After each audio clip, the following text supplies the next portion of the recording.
ನಾನು ಯಾಕೆ ಯಾರು ಕೇರ್ ಮಾಡಬೇಕು, ಯಾವುದೂ ಇಲ್ಲ. ಸೊ ಆ ರೀತಿ ಸರಳವಾಗಿ ಬದುಕಿದಂಥ ದೈವಭಕ್ತೆ ಚೆನ್ನಮ್ಮ ಅವರು ತೀರಿಕೊಂಡಿದ್ದಾರೆ. ನಾಳೆ ಬೆಳಗ್ಗೆ 11 ಗಂಟೆಗೆ ಹಾಸನದ ಹುಟ್ಟೂರಲ್ಲಿ ಸಾರ್ವಜನಿಕ ದರ್ಶನಕ್ಕೆ ಇಡಲಾಗುತ್ತೆ. ಇವತ್ತು ರಾತ್ರಿ ಪದ್ಮನಾಭ ನಗರದಲ್ಲಿ ಸಾರ್ವಜನಿಕ ದರ್ಶನಕ್ಕೆ ವ್ಯವಸ್ಥೆ ಮಾಡಲಾಗುತ್ತೆ. ಅಂತ್ಯಕ್ರಿಯೆ ಎಲ್ಲಿ ಮಾಡಬೇಕು ಅನ್ನೋ ವಿಚಾರದಲ್ಲಿ 2-3 ಸ್ಥಳಗಳ ಬಗ್ಗೆ ಚರ್ಚೆ ನಡೀತಾ ಇದೆ. ಅಲ್ಲಿ ತಾಯಿ ಹುಟ್ಟಿದಂಥ ಊರು ಹಿರೇಮುತ್ತಿಗೆಹಳ್ಳಿ ಇರಬೇಕದು. ಹರದನಹಳ್ಳಿಯಿಂದ ಒಂದು 4 ಕಿಲೋಮೀಟರ್ ದೂರ ಆಗುತ್ತೆ. ಹಿರೇಮುತ್ತಿಗೆಹಳ್ಳಿ 4 ಕಿಲೋಮೀಟರ್ ದೂರ. ಹರದನಹಳ್ಳಿ ದೇವೇಗೌಡ ಹರದನಹಳ್ಳಿ ಇದೆಯಲ್ಲ, HD ದೇವೇಗೌಡರು, ಹರದನಹಳ್ಳಿ ದೇವೇಗೌಡರು ಅಂತ ಮಾತಾಡ್ತೀವಲ್ಲ ನಾವು. ಸೊ ಆ ಊರಿಂದ ಒಂದು 4 ಕಿಲೋಮೀಟರ್ ಆಗುತ್ತೆ. ಪರಿಚಯ ಇದ್ದವರೇ, ಬಾಲ್ಯದಲ್ಲಿಯೇ ದೇವೇಗೌಡರು ಚೆನ್ನಮ್ಮ ಅವರಿಗೆ ಪರಿಚಯ ಇದ್ದವರೇ. ಸೊ ನಾಳೆ ಬೆಳಗ್ಗೆ 11 ಗಂಟೆಗೆ ಇವತ್ತು ಇಡೀ ರಾತ್ರಿ ಪದ್ಮನಾಭನಗರದ ಸಾರ್ವಜನಿಕ ದರ್ಶನ ಇರುತ್ತೆ. ಅಂತ್ಯಕ್ರಿಯೆ ಬಗ್ಗೆ ಸ್ಥಳ ನಿಗದಿ ಇನ್ನೂ ಆಗಿಲ್ಲ. ರೇವಣ್ಣ ಅವರು, ಕುಮಾರಸ್ವಾಮಿ ಅವರು, ಉಳಿದಂಥ ಮಕ್ಕಳು ಎಲ್ಲ 6 ಜನ ಮಕ್ಕಳಲ್ಲ ಇವರು, ಹೆಣ್ಣು ಮಕ್ಕಳು ಸೇರಿ. ಸೊ ಎಲ್ಲರೂ ಕೂಡ ಡಿಸೈಡ್ ಮಾಡಬೇಕಾಗತ್ತೆ ಅದನ್ನು ಎಲ್ಲಿ ಅಂತ್ಯಕ್ರಿಯೆ ಮಾಡೋಣ. ಇದ್ರ ಬಗ್ಗೆ HD ಕುಮಾರಸ್ವಾಮಿ ಅವರು ಪ್ರಾಥಮಿಕ ಹಂತದಲ್ಲಿ ಮಾಹಿತಿ ಕೊಡ್ತಾ ಇದ್ದಾರೆ. ಅಂತ್ಯಕ್ರಿಯೆ ಸ್ಥಳದ ಬಗ್ಗೆ, ಸಮಯದ ಬಗ್ಗೆ ನಿರ್ಧಾರ ಆಗಿಲ್ಲ. ಪ್ರಾಬಬಲಿ ಹುಟ್ಟೂರಲ್ಲೇ ಆಗಬಹುದು ಅಂತ ಅನ್ನಿಸ್ತಾ ಇದೆ. ಇರಲಿ, ಹರದನಹಳ್ಳಿಯಲ್ಲಿ ಮಾಡ್ತಾರೋ ಅಥವಾ ಮುತ್ತಿಗೆ ಹಿರೇಹಳ್ಳಿಯಲ್ಲಿ ಮಾಡ್ತಾರೋ ಬೇರೆ ವಿಚಾರ. ಅಂದರೆ ಅದೆಲ್ಲಿ ಮಾಡಿದ್ರೂ ಅದು ಹಾಸನ ಭಾಗಕ್ಕೆ ಬರುತ್ತೆ. ಹಾಸನ ಜಿಲ್ಲೆಯಲ್ಲಿ ಅಂತ್ಯ ಸಂಸ್ಕಾರ ಆಗೋದು. 2-3 ಸ್ಥಳಗಳು ನಿಗದಿ ಆಗಬೇಕಲ್ಲಿ. ಆ ಒಂದು ಸ್ಥಳಗಳಿಗೆ ಸಂಬಂಧಪಟ್ಟಂತೆ ಒಂದು ಚರ್ಚೆ ಅಂತ ನಡೀತಾ ಇದೆ. ಮುತ್ತಿಗೆ ಹಿರೇಹಳ್ಳಿಯಲ್ಲಿ ಮಾಡ್ತಾರಾ, ಹರದನಹಳ್ಳಿಯಲ್ಲಿ ಮಾಡ್ತಾರಾ, ಅದು ವೆಯ್ಟ್ ಮಾಡಬೇಕಾಗತ್ತೆ. ಒಬ್ಬರು ಗ್ರಾಮ ಪಂಚಾಯತಿ ಸದಸ್ಯ ಆಗಿಬಿಟ್ರೆ ಗಂಡ ಹೆಂಡತಿ ಅನೇಕ ವ್ಯವಹಾರಗಳಲ್ಲಿ ಇನ್ವಾಲ್ವ್ ಆಗೋದು ನಾವು ನೋಡಿದ್ದೀವಿ. ದೇಶದ ಪ್ರಧಾನಿಯಾಗಿದ್ದರು ದೇವೇಗೌಡರು. ಚೆನ್ನಮ್ಮನವರು ಬಂದಪ್ಪ, ಊಟ ಮಾಡ್ದಪ್ಪ, ಕಾಫಿ ಕುಡ್ದಪ್ಪ ಅಂತ ಒಂದು ಉಪಚರಿಸುವುದು ಬಿಟ್ಟರೆ ನಮಗೆ ಚೆನ್ನಮ್ಮನ ಬಗ್ಗೆ ಬೇರೆ ಗೊತ್ತೇ ಇಲ್ಲ. ಅವರೆಲ್ಲೋ ಇಂಟರ್ಫಿಯರ್ ಆಗಿದ್ದರು, ಅವರು ರಾಜಕಾರಣದಲ್ಲಿ ಇನ್ವಾಲ್ವ್ ಆಗಿದ್ದರು, ಅವ್ರು ಏನೋ ಸಲಹೆ ಕೊಟ್ಟಿದ್ದರು, ಯಾರಿಗೋ ಏನೋ ಆಫರ್ ಮಾಡಿದರು, ಇದ್ಯಾವುದೂ ನಾವು ಕೇಳಿಲ್ಲ. ಹೇಗೆ ಬದುಕಬೇಕು, ತೀರಾ ಒಂದಷ್ಟು ಖಾಸಗಿಯಾಗಿ ತಾನಾಯಿತು, ತನ್ನ ಕೆಲಸವಾಯಿತು, ತನ್ನ ಧರ್ಮವಾಯಿತು ಎನ್ನುವುದಕ್ಕೆ ಚೆನ್ನಮ್ಮನವರಿಗಿಂತ ದೊಡ್ಡ ಉದಾಹರಣೆ ಬೇಕಿಲ್ಲ. ಯೋಚನೆ ಮಾಡಿ ನೋಡಿ, ಹಾಗೆ ಯೋಚನೆ ಮಾಡಿ ನೋಡಿ. ಪ್ರಧಾನಮಂತ್ರಿಗಳ ಪತ್ನಿ, ಪ್ರಧಾನಮಂತ್ರಿಗಳಿಗೆ 11 ತಿಂಗಳಿದ್ದಿರಲಿ, ವರ್ಷ ಇದ್ದಿರಲಿ, 5 ವರ್ಷ ಇದ್ದಿರಲಿ, ಬೇರೆ ವಿಚಾರ. ಪವರ್ ಹೌಸ್ ಅಲ್ವೇನ್ರಿ ಇಡೀ ಮನೆ. ದೇಶದ ರಾಜಕಾರಣ ಡಿಸೈಡ್ ಮಾಡಿದಂಥ ಮನೆ ದೇವೇಗೌಡರ ಮನೆ. ಸಾಲದ್ದಕ್ಕೆ ಮಗ ಮುಖ್ಯಮಂತ್ರಿ ಆದರು, 2 ಬಾರಿ ಮುಖ್ಯಮಂತ್ರಿ ಮಗ. ಇನ್ನೊಬ್ಬ ಮಗ ಇನ್ನೊಂದು ಕಡೆ ಚೆಕ್ ಮಾಡಿಕೊಂಡಾಗ ಅವರು ಮಿನಿಸ್ಟರ್ ಆದರು. ಇನ್ನೊಬ್ಬ ಮಗ ಮಿನಿಸ್ಟ್ರು, ಒಬ್ಬ ಮಗ ಮುಖ್ಯಮಂತ್ರಿ, ಒಬ್ಬ ಮಗ ಇಡೀ ರಾಜ್ಯ ಆಳಿದ್ರು, ಪತಿ ದೇಶವನ್ನೇ ಆಳಿದ್ರು. ನಾನು ಹೆತ್ತ ಮಗ ರಾಜ್ಯ ಆಳ್ದ, ನಾನು ಕಟ್ಟಿಕೊಂಡ ವ್ಯಕ್ತಿ ದೇಶ ಆಳ್ದ. ಎಂಥ ಅದೃಷ್ಟವಂತೆ ಅಂತ ಅನೇಕರು ಮಾತಾಡ್ತಾರೆ, ಎಂಥ ಅದೃಷ್ಟವಂತೆ ಅಂತ. ಆದರೆ ಚೆನ್ನಮ್ಮನವರನ್ನು ಇಷ್ಟು ದಿನಗಳ ಕಾಲ ಜತನವಾಗಿ ಕಾಪಿಟ್ಟದ್ದು ಅವರ ಸರಳ ನಡೆನುಡಿ, ಸರಳ ಆಹಾರ, ವಿಚಾರ, ವಿಹಾರ ಮತ್ತು ದೈವಭಕ್ತಿ. ದೇವೇಗೌಡರು ಎಲ್ಲಾದರೂ ಪೂಜೆ ಕೂತಿದ್ದಾರೆ ಅಂದರೆ ನಿರ್ವಿವಾದವಾಗಿ ನೀವು ಯಾವತ್ತಾದರೂ ಯಾವ ಫುಟೇಜ್ ಆದರೂ ಚೆಕ್ ಮಾಡ್ಕೊಂಬಿಡಿ, ಅದರ ಪಕ್ಕದಲ್ಲಿ ಚೆನ್ನಮ್ಮನವ್ರು ಇದ್ದರು ಅಂತಲೇ ಅರ್ಥ. ಯಾವ ದೇವಸ್ಥಾನಕ್ಕಾದರೂ ಅವ್ರು ಹೋಗಿರಲಿ, ಚೆನ್ನಮ್ಮನವ್ರು ಅಲ್ಲಿ ಇದ್ದರು ಅಂತಲೇ ಅರ್ಥ. ದೇವೇಗೌಡರು ಒಬ್ಬಂಟಿಯಾಗೆಲ್ಲ ಪೂಜೆಗೆ ಕೂತ್ಕೊಳ್ಳಿಲ್ಲ. ನಿಮಗೆ ಇಲ್ಲಿ ಯಾವುದೇ ದೇವಸ್ಥಾನ ಆದರೂ ಅಷ್ಟೇ, ನಿಮಗೆ ಚಾಮರಾಜಪೇಟೆ ದೇವಸ್ಥಾನ ಆದರೂ ಅಷ್ಟೇ, ಬೇರೆ ದೇವಸ್ಥಾನಗಳಾದರೂ ಅಷ್ಟೇ, ಸೂರ್ಯರಶ್ಮಿ ಬೀಳುವಂಥ ದೇವಸ್ಥಾನ ಆದರೂ ಅಷ್ಟೇ, ಎಲ್ಲಾದರೂ ನೋಡಿ ನೀವು. ಯಾವುದೇ ಮಾವನಕೆರೆ ರಂಗನಾಥನ ದೇವಸ್ಥಾನದಲ್ಲೂ ಅಷ್ಟೇ, ಅಥವಾ ದೇವೇಗೌಡರು ಬೇರೆ ರಾಜ್ಯಕ್ಕೆ ಹೋಗಿದ್ದಾರೆ, ಪೂಜೆ ಮಾಡಿಸ್ತಾ ಇದ್ದಾರೆ ಅಂದರೂ ಅಷ್ಟೇ, ಚೆನ್ನಮ್ಮನವರ ಉಪಸ್ಥಿತಿ ಆ ದೈವ ಭಕ್ತಿಗೆ ಸೀಮಿತವಾಗಿತ್ತು. ಅದು ಬಿಟ್ಬಿಟ್ಟು ರಾಜಕಾರಣ ಕೇಳಿ ನೋಡಿ, ಚೆನ್ನಮ್ಮನವ್ರಿಗೆ ಅದು ಗೊತ್ತಿಲ್ಲ. ಮತ್ತು ಯಾರಾದರೂ ಬರಲಿರಿ, ಅವರಿಗೆ ಪರಿಚಯ ಇರಬೇಕು ಅಂತ ಏನಿಲ್ಲ. ಅವರ ಮೊಟ್ಟ ಮೊದಲು ಅವರ ಒಂದು 9ನೇ ದಶಕದ ಅಂಚಲಿದ್ರಲ್ಲ, ಅವರು 9ನೇ ದಶಕದ ಅಂಚಲಿದ್ರಲ್ಲ, ಅವತ್ತಿಗೂ ಯಾವತ್ತಿಗೂ ಅವರು ಹಿರೇಮುತ್ತಿಗೆಹಳ್ಳಿ ಚೆನ್ನಮ್ಮ ಆಗಿದ್ದರೆ ಹೊರತು, ಮುತ್ತಿಗೆ ಹಿರೇಹಳ್ಳಿಯ ಚೆನ್ನಮ್ಮನಾಗಿದ್ದರೆ ಹೊರತು, ಏನೋ ನಾನು ಪ್ರಧಾನಮಂತ್ರಿಗಳ ಪತ್ನಿಯಾಗಿದ್ದವಳು, ನನ್ನ ಮಗ ಮುಖ್ಯಮಂತ್ರಿ ಆಗಿದ್ದ, ಇನ್ನೊಬ್ಬ ಮಗ ಮಿನಿಸ್ಟರ್ ಆಗಿದ್ದಾನೆ, ನಮ್ಮ ಅಳಿಯ ಡಾಕ್ಟ್ರ್ ಇದ್ದಾರೆ, ಅವ್ರು ದೊಡ್ಡ ಹಾರ್ಟ್ ಸರ್ಜನ್ ಇದ್ದಾರೆ, ಇನ್ನೊಬ್ಬ ಮಗ ಅದಕ್ಕೆ ದೊಡ್ಡ KS ಆಫೀಸರ್ ಇದ್ದಾರೆ, ಇನ್ನೊಬ್ಬ ಮಗಳು ಇನ್ನೇನೋ ಮಾಡ್ತಾ ಇದ್ದಾರೆ. No no. ಪದ್ಮಪತ್ರದ ಜಲಬಿಂದು. ನಿಮಗೆ ತಾವರೆ ಎಲೆ ಮೇಲೆ ನೀರಿರುತ್ತೆ ನೋಡಿ, ಅದು ಆ ಕಡೆ ಈ ಕಡೆ ಮುತ್ತಿನ ರೀತಿಯಲ್ಲಿ ಓಡಾಡ್ತಾ ಇರುತ್ತೆ ವಿನಃ ಯಾವತ್ತೂ ಆ ತಾವರೆ ಎಲೆಗೆ ಅದು ಅಂಟಿಕೊಂಬಿಡಲ್ಲ. ಅಂಟಿಕೊಂಡಂತೆ ಇರುತ್ತೆ, ಸ್ಪರ್ಶಿಸಿದಂತೆ ಇರುತ್ತೆ, ಕಚ್ಕೊಂಬಿಟ್ಟಂತೆ ಇರುತ್ತೆ, ಒಳ ಹೊಕ್ಕಿದಂತೆಯೂ ನಿಮಗೆ ಕಾಣಿಸ್ಬಿಡುತ್ತೆ, ಅದರಲ್ಲೇ ತುಂಬಿದಂತೆ ಕಾಣಿಸುತ್ತೆ. ಬಟ್ ಆ ಕಡೆ ಈ ಕಡೆ ಮಾಡಿದ್ರೆ ಅದು ಮುತ್ತಿನಂತೆ ಅಲ್ಲಿ ಓಡಾಡ್ತಾ ಇರುತ್ತಲ್ಲ, ಹಾಗೆ ಪದ್ಮಪತ್ರದ ಜಲಬಿಂದು. ಚೆನ್ನಮ್ಮನವರು. ಆ ರೀತಿ ಆ ರಾಜಕಾರಣದ ಮನೆಯಲ್ಲಿದ್ದರೂ ರಾಜಕಾರಣ ಅಂಟಿದರೂ ಅಂಟದಿದ್ದರೂ ಅಂಟಿದಂತೆ ಬದುಕಿದಂಥವರು. ಇಂಥ ಚೆನ್ನಮ್ಮನವ್ರಿಗೂ ದ್ವೇಷ ಇತ್ತು. ಒಂದು 25 ವರ್ಷಗಳ ಹಿಂದೆ ತಿಳಿಗೇಡಿಯೊಬ್ಬ ಫ್ಯಾಮಿಲಿ ಡಿಸ್ಪ್ಯೂಟ್ನ ಕಾರಣಕ್ಕಾಗಿ, ಫ್ಯಾಮಿಲಿ ಅಸಮಾಧಾನದ ಕಾರಣಕ್ಕಾಗಿ ಅವ್ರ ಮೇಲೆ ಆ್ಯಸಿಡ್ ಎರಚಿಬಿಟ್ಟಿದ್ದ ಅಂದಾಗ ಒಂಥರ ದೇಶಕ್ಕೆ ಬೇಸರವಾಗಿತ್ತು ರೀ. ಅವತ್ತು ಇಡೀ ದೇಶನೇ ಬೇಸರ ಮಾಡ್ಕೊಂಡಿತ್ತು. ಈ ಥರ ಮಾಡಿಬಿಟ್ರಲ್ಲ. ಪೂಜೆ ಕೂತಿದ್ದಾಗ ಚೆನ್ನಮ್ಮನವ್ರ ಮೇಲೆ ಆ್ಯಸಿಡ್ ಅಟ್ಯಾಕ್ ಆಗಿಬಿಟ್ಟಿತ್ತು. ಈಗ ಸೋಮವಾರ ಅಂಥ ಚೆನ್ನಮ್ಮನವರ ಅಂತ್ಯಕ್ರಿಯೆ ಇದೆ. ನಾಳೆ ಬೆಳಗ್ಗೆ 11 ಗಂಟೆಗೆ ಹುಟ್ಟೂರಲ್ಲಿ ಸಾರ್ವಜನಿಕ ದರ್ಶನಕ್ಕೆ ಇಡಲಾಗುತ್ತೆ. ಚೆನ್ನಮ್ಮನವರ ಶರೀರವನ್ನು ಚಿರನಿದ್ರೆಗೆ ಚೆನ್ನಮ್ಮನವರು ಇಲ್ಲಿ ಜಾರಿದ್ದಾರೆ. ಹಾಸನ ತಾಲೂಕಿನ ಶಾಂತಿಗ್ರಾಮ ಹೋಬಳಿಯ ಮುತ್ತಿಗೆ ಹಿರೇಹಳ್ಳಿ ಅವರ ಊರು. ಗ್ರಾಮದೆಲ್ಲೆಡೆ ಒಂದು ಶೋಕದ ವಾತಾವರಣ ಇದೆ, ಜನರ ಕಂಬನಿ ಇದೆ. ಅಲ್ಲಿ ಮುತ್ತಿಗೆ ಹಿರೇಹಳ್ಳಿಯಿಂದ ಹರದನಹಳ್ಳಿಗೆ ಅವ್ರಿಗೆ ಕೊಟ್ಟಿದ್ದರು. 4 ಕಿಲೋಮೀಟರ್ ಅಷ್ಟೇ ಮದುವೆ ಮಾಡಿಕೊಡ್ಲಾಗಿತ್ತು ದೇವೇಗೌಡರನ್ನ. ನೋಡಿ ಇಂಥ ಅದೃಷ್ಟವಂತ ಹೆಣ್ಣುಮಗಳು ಅನ್ನೋದಕ್ಕೆ ಗಂಡ ಪ್ರಧಾನಿಯಾದರೂ, ಮಗ ಮುಖ್ಯಮಂತ್ರಿ ಆದರೂ, ರಾಜ್ಯವನ್ನಾಳಿದ್ರು, ಪ್ರದೇಶವನ್ನಾಳಿದ್ರು ಅಂದರೆ ಸುಮ್ಮನೆ ಮಾತಲ್ಲ ಅದು. ನೋಡಿ ನೀವೆಲ್ಲಾದರೂ ನೋಡಿ, ಯಾವ ಪೂಜೆಯಲ್ಲಾದರೂ ನೋಡಿ, ಪುನಸ್ಕಾರದಲ್ಲಾದರೂ ನೋಡಿ, ದೇವೇಗೌಡರು ಬಲಭಾಗದಲ್ಲಿ ಚೆನ್ನಮ್ಮನವರು ಇರ್ತಾಯಿದ್ರು. ಅವರ ಬಲಭುಜವಾಗಿದ್ದರು ದೇವೇಗೌಡರಿಗೆ ಚೆನ್ನಮ್ಮನವರು. ಬಲಭುಜ ಚೆನ್ನಮ್ಮನವರು ಅಂದರೆ ಅಷ್ಟೇ. ಮಕ್ಕಳು, ರಾಜಕಾರಣ ಇದ್ಯಾವುದು ಸೋಕದಂತೆ ಇದ್ದಂಥವರು ಚೆನ್ನಮ್ಮನವರು. ಅಂಥ ದೈವ ಭಕ್ತೆ.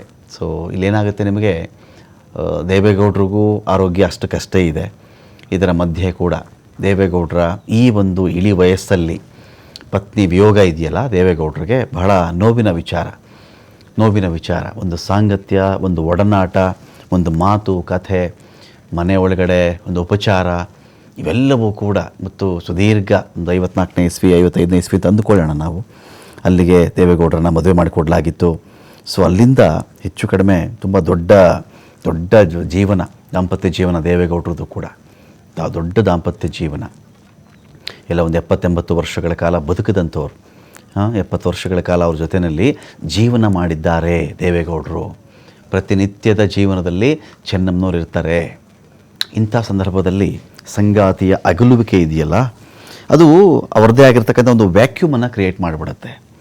ವ್ಯಾಕ್ಯೂಮ್ ಅಂದರೆ ನಿರ್ವಾತ, ಒಂದು ಖಾಲಿತನ, ಮನೆ ಒಳಗಡೆ ಆ ಒಂದು ಖಾಲಿತನ ಕ್ರಿಯೇಟ್ ಮಾಡಿಬಿಡುತ್ತೆ ಅದು. ಸೊ ದೇವೇಗೌಡರು ಸಹಜವಾಗಿ ಆ ದುಃಖದಲ್ಲಿರ್ತಾರೆ. ಮಕ್ಕಳು ಒಂದು ಕಡೆ ರೇವಣ್ಣ, ಇನ್ನೊಂದು ಕಡೆ ಕುಮಾರಸ್ವಾಮಿ ಅವರು, ಅದೇ ರೀತಿಯಲ್ಲಿ ಅನಸೂಯ ಅವರು ಇದ್ದಾರೆ, ಅವರ ಮಕ್ಕಳು 6 ಜನ ಮಕ್ಕಳಿದ್ದಾರೆ ಅವ್ರಿಗೆ. ಸೊ ಈ ಒಂದು ವಿಚಾರಗಳಲ್ಲಿ ಎಲ್ಲರೂ ಕೂಡ ದುಃಖತಪ್ತರಾಗಿದ್ದಾರೆ. ಇವತ್ತು ದೊಡ್ಡ ಕುಟುಂಬ, ಬರೀ ದೇವೇಗೌಡರ ಕುಟುಂಬ ಅಂತ ಹೇಳಿದ್ರೆ ನಾವು ಅದನ್ನು ಬರೀ ದೇವೇಗೌಡರ ಮನೆ, ಅವ್ರ ಹೆಂಡತಿ, ಮಕ್ಕಳು, ಸೊಸೆ, ಅಳಿಯ, ನೋ ಅಷ್ಟಕ್ಕೆ ಬರಲ್ಲ. ಅದು ಇಡೀ JDS ಅವ್ರದ್ದೊಂದು ಫ್ಯಾಮಿಲಿ ಆಗಿರುತ್ತೆ. ಪಕ್ಷದಕ್ಕೆ ಸೀಮಿತವಾಗಿ ಮಾತನಾಡುವುದಾದರೆ ಇದರ ಆಚೆಗೂ ಚೆನ್ನಮ್ಮನಂತವರು ಒಂಥರ ಅಜಾತ ಶತ್ರುಗಳವರು. ಅವ್ರಿಗೆ ಯಾವುದೋ ರಾಜಕೀಯ ಅಂಟಲಿಲ್ಲ ಅವ್ರಿಗೆ. ಎಲ್ಲ ಪಕ್ಷಾತೀತವಾಗಿ ಎಲ್ಲರಲ್ಲೂ ಕೂಡ ಒಂದು ಕಂಬನಿ ಇರುತ್ತೆ. ಚೆನ್ನಮ್ಮನವ್ರು ಹೋಗ್ಬಿಟ್ರಂತಲ್ಲಪ್ಪ, ಅಯ್ಯೋ ಈ ಒಂದು ಮಾತಿರುತ್ತಲ್ಲ, ಇದು ಬಹಳ ಮುಖ್ಯ. ಅದು ಮದುವೆಯಾದ ಬಳಿಕ ಕೂಡ ತವರು ಮನೆ ಕಡೆಗೆ ಹೆಚ್ಚಿನ ಪ್ರೀತಿ ಇತ್ತು ಚೆನ್ನಮ್ಮನವ್ರಿಗೆ. ತವರು ಮನೆ ಗ್ರಾಮದವರು ತುಂಬ ಪ್ರೀತಿ ಇಟ್ಕೊಂಡಿದ್ರು ಚೆನ್ನಮ್ಮ ಅವ್ರ ಮೇಲೆ. ಇದೀಗ ಚೆನ್ನಮ್ಮನವರ ಸಾವಿನಿಂದ ಒಂದು ಗ್ರಾಮದಲ್ಲಿ ನೀರವ ಮೌನ ಆವರಿಸಿದೆ. ಎಷ್ಟೇ ಎತ್ತರಕ್ಕೆ ಇಡೀ ಕುಟುಂಬ ಹೋದರೂ, ಪತಿ ಹೋದರೂ, ಮಕ್ಕಳು ಹೋದರೂ, ತಾವೆಷ್ಟು ತಗ್ಗಿ ಇರಬೇಕು ಎನ್ನುವುದಕ್ಕೆ ಚೆನ್ನಮ್ಮನವರು ದೃಷ್ಟಾಂತವಾಗಿ ಬದುಕಿದಂಥ ಮಹಿಳೆ. ಇದೇ ಚೆನ್ನಮ್ಮವರ ಸಹೋದರ ವಿಶ್ವನಾಥ್ ಅವರಿದ್ದಾರೆ. ಅವ್ರನ್ನ ನಮ್ಮ ವರದಿಗಾರರು ಮಾತಾಡಿಸಿದ್ದಾರೆ. ಏನು ಹೇಳಿದ್ದಾರೆ ವಿಶ್ವನಾಥ್ ಅವರು ನೋಡೋಣ. ಮಾಜಿ ಪ್ರಧಾನಿ HD ದೇವೇಗೌಡರ ಪತ್ನಿ ಚೆನ್ನಮ್ಮರವರು ಈಗಾಗಲೇ ವಿಧಿವಶರಾಗಿರ್ತಕ್ಕಂಥದ್ದು. ಚಿಕಿತ್ಸೆ ಫಲಕಾರಿಯಾಗದೆ ಬೆಂಗಳೂರಿನ ಖಾಸಗಿ ಆಸ್ಪತ್ರೆಯಲ್ಲಿ ವಿಧಿವಶರಾಗಿದ್ದಾರೆ. ನಮ್ಮ ಜೊತೆ ಚೆನ್ನಮ್ಮರವರ ಸಹೋದರ ವಿಶ್ವನಾಥ್ ಕೂಡ ಅವರು ನಮ್ಮ ಜೊತೆ ಇದ್ದಾರೆ. ಸರ್, ಈಗ ವಿಧಿವಶರಾಗಿದ್ದಾರೆ ಸರ್, ಏನು ಹೇಳಲಿಕ್ಕೆ ಬಯಸ್ತೀರಾ ಸರ್? ನಮಗೆ ನಾವು ದೇವ್ರು ಕಳ್ಕೊಂಡಂಗಾಗಿದೆ ಸರ್. ನಮ್ಗೆ ಅವರು ತಾಯಿ ಸರ್, ಅಕ್ಕ ಅಲ್ಲ ಅವರು, ನಮಗೆ ತಾಯಿ ಸಮ. ನಾವು ಒಂದು ದೇವ್ರು ಕಳ್ಕೊಂಡಂಗಾಗಿದೆ ಸರ್. ಹೇಗಿತ್ತು ಸರ್ ಅವರ ನಿಮ್ಮ ಒಡನಾಟ ಹೇಗಿತ್ತು ಸರ್? ನಾವು ಅವ್ರ ಸ್ವಂತ ಮಕ್ಕಳಂಗೆ ನಮ್ಮನ್ನೆಲ್ಲ ನೋಡ್ಕೊಳ್ಳೋರು ಎಲ್ಲ. ನಿಮಗೆ ಎಷ್ಟೊತ್ತಿಗೆ ಸರ್ ವಿಚಾರ ಮಾಹಿತಿ ಗೊತ್ತಾಗಿಲ್ಲ? 4 ಗಂಟೆಗೆ ನಮಗೆ ಗೊತ್ತಾಗಿತ್ತು. ಇದರಲ್ಲಿ ನೋಡ್ತಾ ನೋಡೋದು ಇಲ್ಲ ಚೆನ್ನಾಗಿದ್ದಾರೆ ಅಂತ ಅಂದ್ರೆ ಭಾಳ ಖುಷಿ ಆಯಿತು. ಆಮೇಲೆ ಇನ್ನು 10 ನಿಮಿಷಕ್ಕೆ ಈ ಥರ ಅಂತ ಬಂತು. ಭಾಳ ನೋವು ಆಯಿತು. ನಿಮ್ಮ ಜೊತೆಗೆ ಯಾವಾಗ ಸರ್ ಅವರು ಸಿಕ್ಕಿದ್ದು? ಯಾವಾಗ ಮಾತಾಡಿದ್ದು? ಯಾವಾಗ? ಯಾವ ಡೇಸ್ ಮೇಲೆ ಸಿಕ್ಕಿದ್ರು. ಒಂದು 21 ತಿಂಗಳು ಬಂತು ಅನ್ನೆ, ಹೆಚ್ಚು ಕಡಿಮೆ. ಭೇಟಿ ಮಾಡಿದ್ರೆ ಮಾತಾಡಿದ್ರು, ಕೂತ್ಕೊಂಡು ಇದೇ ಟೈಪ್ ಮಾತಾಡ್ಕೊಂಡು ಬಂದದ್ದು. ನೀವು ಅವ್ರಿಗೆ ಎಷ್ಟನೇ ಸಹೋದರ ಸರ್? 7ನೇನು ನಾನು. ಹೇಗಿತ್ತು ಅವರು ಊರಿನ ತುಂಬಾ ಒಂದು ಊರಿನ ಬಗ್ಗೆ ಸಾಕಷ್ಟು ಕಾಳಜಿ ಇಟ್ಕೊಂಡಿದ್ರು, ದೇವಸ್ಥಾನಗಳನ್ನು ಕೂಡ ಕಟ್ಸಿದ್ರಂತೆ, ಆ ಥರದ ಮಾಹಿತಿ ಇತ್ತು ಸರ್? ಹೌದು, ದೇವಸ್ಥಾನನೂ ಕಟ್ಟಿದ್ರು. ಹಳ್ಳಿಗೆ ಬಂದರೆ ಎಲ್ಲರೂ ಹಳ್ಳಿ ಜನ ಎಲ್ಲ ಬರೋರು, ಅವ್ರ ಜೊತೆ ಎಲ್ಲ ಕಷ್ಟ ಸುಖ ಎಲ್ಲ ಮಾತಾಡೋರು, ಏನಿದ್ರು ಸ್ಪಂದಿಸೋರು, ಹೆಲ್ಪ್ ಮಾಡೋರು, ಎಲ್ಲ ಮಾಡಿಕೊಡೋರು ಅವರು ಹಳ್ಳಿ ಜನಕ್ಕೆಲ್ಲ. ದೇವೇಗೌಡರಿಗೆ ಸಾಕಷ್ಟು ಶಕ್ತಿಯಾಗಿದ್ರು ಅನ್ನೋ ಮಾತುಗಳು ಕೂಡ ಹೇಳ್ತಾ ಇದ್ರು. ಅಂದ್ರೆ ಹಿಂದೆಯಿಂದಲೂ ಕೂಡ ಅವರ ಕಷ್ಟ ಕಾಲದಲ್ಲಿ, ಅವರ ಉನ್ನತ ಹುದ್ದೆಯನ್ನು ಏರಿದಂತಹ ಕಾಲದಲ್ಲಿ, ತುಂಬಾ ಕಷ್ಟದಲ್ಲಿದ್ದಂತಹ ಕಾಲದಲ್ಲಿ ಅವರ ಕೈ ಹಿಡಿದವರಂತರು ಚೆನ್ನಮ್ಮ ಅವರು. ನೀವು ಕಂಡಂತ ಚೆನ್ನಮ್ಮ ಹೇಗೆ ಅಂತ? ನಿಮಗೆ ಗೊತ್ತಲ್ಲ ಸರ್ ಏನು ಅಂತೇಳಿ, ನಾವೇನು ಹೇಳ್ಬೇಕಂದ್ರೆ ನೀವೇ ಎಲ್ಲ ನೋಡಿದಿರಿ, ಅವ್ರು ಹೆಂಗೆ ಏನು ಎಲ್ಲ ನಿಮಗೆ ಗೊತ್ತಲ್ಲ ಸರ್. ಅದು ಈಗ ಏನು ನಾಳೆ ಮೋಸ್ಟ್ಲಿ ಪಾರ್ಥಿವ ಶರೀರ ಬರ್ಬೋದು ಇಲ್ಲಿಗೆ, ಇನ್ನೂ ಗೊತ್ತಿಲ್ಲ ನಮಗೆ. ಈಗ ಏನು ಮಾಡ್ಕೊತೀವಿ ಸರ್, ನೋಡ್ಬಿಟ್ಟು ತಿಳ್ಕೊಂಡು ಅಲ್ಲಿಗೆ ಹೋಗೋದು, ಇಲ್ಲೇ ಇರೋದು ನೋಡಿ ಏನು ಮಾಡ್ತೀವಿ ಸರ್. ನಿಮ್ಮ ಊರಿನಲ್ಲಿ ಸಾಕಷ್ಟು ಅವಿನಾಭಾವ ಸಂಬಂಧ, ಜೊತೆಗೆ ಸಂಬಂಧಿಗಳ ಜೊತೆ ಸಂಬಂಧಿಕರು ಅಂತ ತುಂಬಾ ಇಷ್ಟಪಡ್ತಾ ಇದ್ರಂತೆ ಚೆನ್ನಮ್ಮ ಅವರು. ಹೌದು ಸರ್, ಖಂಡಿತ. ನಮ್ಮ ಸಂಬಂಧಿಕರು ಅಂತ ಅಲ್ಲ, ಊರ ಜನನೂ ಅದೇ ಟೈಪು. ಎಲ್ಲ ಬಂದ್ಬಿಡೋರು ಅವ್ರ ಊರಿಗೆ ಗೊತ್ತು ಅಂದ್ರೆ, ಅವ್ರು ಹೋಗಿ ಕಳಿಸೋವರೆಗೂ ಎಲ್ಲ ಬಂದು ಮಾತಾಡ್ತಾ ಇರೋರೆಲ್ಲ. ನೀವು ಹೇಳ್ತಾ ಇದ್ರಿ, ನನಗೆ ಅವರು ಅಕ್ಕ ಅಲ್ಲ ತಾಯಿ ಸಮ ಅಂತ ಹೇಳ್ತಾ ಇದ್ರಿ. ಏನು ಅವರ ಗುಣಗಳನ್ನ ಏನು ಕಾಣ್ತಾ ಇದ್ರಿ ಅಂತ? ಸರ್, ಎಲ್ಲ ಗುಣನೂ ಇತ್ತವ್ರಲ್ಲಿ.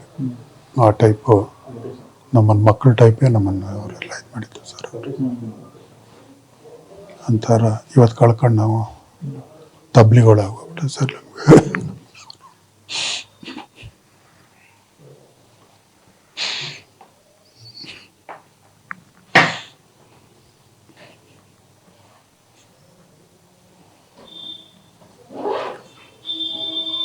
ಕೊನೆಯದಾಗಿ ಚೆನ್ನಮ್ಮ ಅವ್ರ ಬಗ್ಗೆ ಏನು ಹೇಳಲಿಕ್ಕೆ ಬಯಸ್ತೀರ?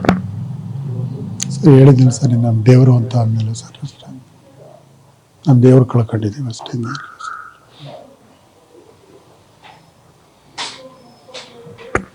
ಇದಿಷ್ಟು ಚೆನ್ನಮ್ಮರವರ ಸಹೋದರ ವಿಶ್ವನಾಥರು ಕೂಡ ಹೇಳುವಂತಹ ಮಾತು. ನನಗೆ ಚೆನ್ನಮ್ಮ ಸಹೋದರದಲ್ಲಿ ಅಂದ್ರೆ ಅವರು ಅಕ್ಕನ ಸ್ಥಾನದಲ್ಲಿದ್ರು, ಆದರೆ ನಾವು ನೋಡ್ತಾ ಇದ್ದಿದ್ದು ಅವರನ್ನ ತಾಯಿ ಸ್ಥಾನದಲ್ಲಿ ನೋಡ್ತಾ ಇದ್ದು ಅನ್ನುವ ಮಾತುಗಳನ್ನ ಹೇಳಿ ಒಂದು ರೀತಿ ತಮ್ಮ ಭಾವುಕತೆಯನ್ನ ಹಂಚಿಕೊಂಡಿರುವಂಥದ್ದು. ಕ್ಯಾಮ್ರಾ ಪರ್ಸನ್ ಕಿಶೋರ್ ಜೊತೆ ಪ್ರಕಾಶ್, TV5 ಹಾಸನ.